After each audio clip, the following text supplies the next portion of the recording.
जय महाराष्ट्र मंडळी. देशभरातील नागरिकांसाठी एक मोठी दिलासादायक बातमी समोर आलेली आहे.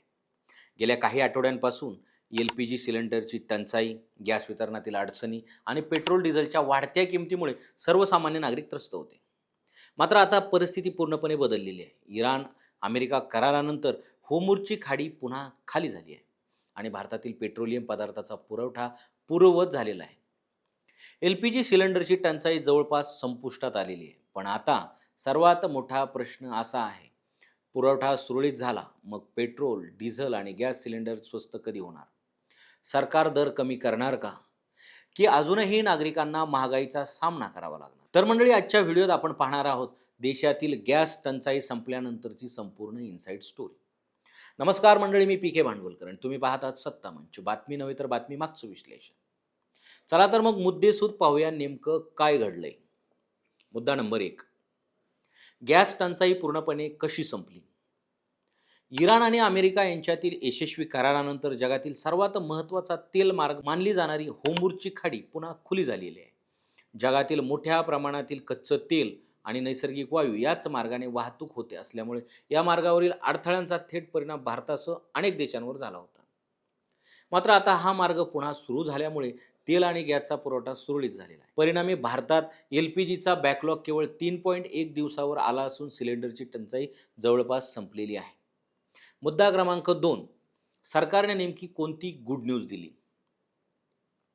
पेट्रोलियम मंत्रालयाच्या संयुक्त सचिव सुजाता शर्मा यांनी स्पष्ट केलं आहे की देशभरातील पेट्रोल, डिझेल, LPG आणि नॅचरल गॅसचा पुरवठा आता पूर्णपणे सामान्य झालेला आहे. सर्व गॅस एजन्सी आणि पेट्रोल पंपावर नेहमीप्रमाणे सेवा सुरू आहे. म्हणजेच नागरिकांना आता सिलेंडरसाठी प्रतीक्षा करावी लागणार नाही. तसेच पुरवठा साखळीत अडथळेही दूर झालेले आहेत. मुद्दा क्रमांक 3, मग दर कमी का होत नाही? हा सध्या सर्वसामान्य नागरिकांच्या मनातील सर्वात मोठा प्रश्न आहे. पुरवठा सुरळीत झाला असेल तर पेट्रोल, डिझेल आणि LPGचे दर अजूनही जास्त का आहेत? यावर सरकारचं म्हणणं आहे की केवळ पुरवठा सुधारल्यामुळे लगेच दर कमी करता येत नाही. आंतरराष्ट्रीय बाजारात कच्च्या तेलाचे भाव, आयातीचा खर्च आणि कंपन्यांची आर्थिक स्थिती यांचा विचार करूनच अंतिम निर्णय घेतला जाईल. म्हणूनच सध्या दर कपातीबाबत कोणतीही अधिकृत घोषणा करण्यात आलेली नाही. मुद्दा क्रमांक 4, तेल कंपन्यांचं नुकसान किती मोठं आहे? सध्या सरकारी तेल कंपन्यांना मोठ्या प्रमाणावर आर्थिक फटका बसत आहे. अधिकृत माहितीनुसार प्रत्येक LPG सिलेंडरवर सुमारे 700 रुपयांचं नुकसान होत आहे. तर प्रत्येक लिटर डिझेलवर 27 रुपये आणि पेट्रोलवर 3 रुपयांची अंडर रिकव्हरी सुरू आहे. याचा अर्थ कंपन्या ज्या किमतीत इंधन खरेदी करतात त्यापेक्षा कमी दरात ग्राहकांना विकत आहेत. त्यामुळे दररोज शेकडो कोटी रुपयांचा आर्थिक बोजा कंपन्यांवर पडत आहे. मुद्दा क्रमांक 5, सरकारने दर वाढून का दिलेले नाही? मध्य पूर्वेतील युद्धामुळे जागतिक बाजारात कच्च्या तेलाचे भाव मोठ्या प्रमाणावर वाढले होते.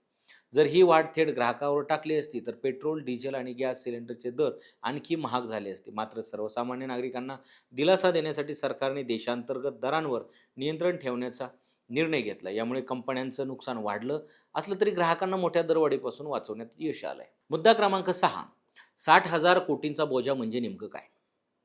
युद्धामुळे भारताला तेल आणि गॅस आयातीचा मार्ग बदलावे लागले. नवीन देशामधून तेल आणि गॅस आयात केल्यामुळे वाहतूक खर्च आणि लॉजिस्टिक खर्च वाढला. याचा थेट परिणाम LPGवरील अनुदान आणि अंडर रिकव्हरीवर झालेला आहे. यावर्षी घरगुती LPGवरील अंडर रिकव्हरी तब्बल 60,000 कोटी रुपयांपर्यंत जाण्याचा अंदाज व्यक्त केला जात आहे. ही रक्कम मागील वर्षाच्या तुलनेत खूप जास्त आहे. मुद्दा क्रमांक 7, सरकारने किती मदत केली आहे? या संकट काळात ग्राहकांना दिलासा देण्यासाठी केंद्र सरकारने सरकारी तेल कंपन्यांना मोठ्या प्रमाणावर आर्थिक मदत केली. सरकारने तब्बल 1.23 लाख कोटी रुपयांची मदत दिली असल्याचं सांगितलं जातं. यामध्ये पेट्रोल आणि डिझेलवरील एक्साईज ड्युटी कमी केल्यामुळे झालेल्या महसूल नुकसानीचाही समावेश आहे. म्हणजेच ग्राहकावर अतिरिक्त भार पडू नये म्हणून सरकारने स्वतःच्या उत्पन्नात कपात स्वीकारली. मुद्दा क्रमांक 8, आता पेट्रोल, डिझेल स्वस्त होण्याची शक्यता किती आहे? पुरवठा सामान्य झाल्यामुळे दर कमी होण्याची शक्यता नक्कीच वाढलेली आहे. मात्र अंतिम निर्णय आंतरराष्ट्रीय बाजारातील कच्च्या तेलाच्या किमतीवर अवलंबून असणार आहे.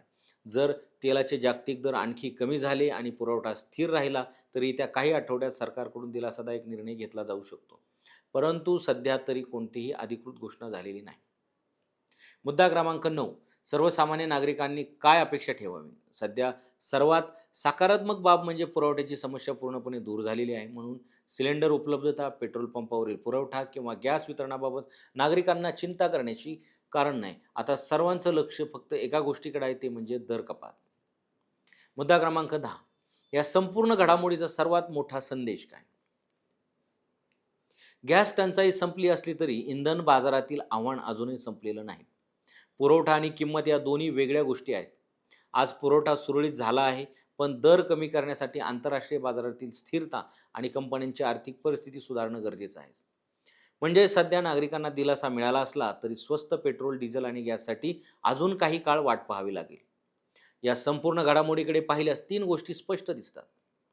पहिली गोष्ट, देशातील LPGची टंचाई जवळपास पूर्णपणे संपलेली आहे. गोष्ट दुसरी, पेट्रोल, डिझेल आणि गॅसचा पुरवठा आता पूर्णपणे सामान्य झालेला आहे. आणि गोष्ट तिसरी, दर कपातीची शक्यता निर्माण झाली असली तरी अंतिम निर्णय अजून बाकी आहे. आता मंडळी, तुम्हीच सांगा, पुरवठा सुरळीत झाल्यानंतर सरकारने पेट्रोल, डिझेल आणि गॅस सिलेंडरचे दर तातडीने कमी करावेत का? की आधी तेल कंपन्यांचं नुकसान भरून काढणं गरजेचं आहे? तुमचं मत आम्हाला कमेंटमध्ये लिहा आणि अशाच अपडेटसाठी सत्तावनच्या चॅनलला सबस्क्राईब करा आणि इन्स्टा पेजला फॉलो करा.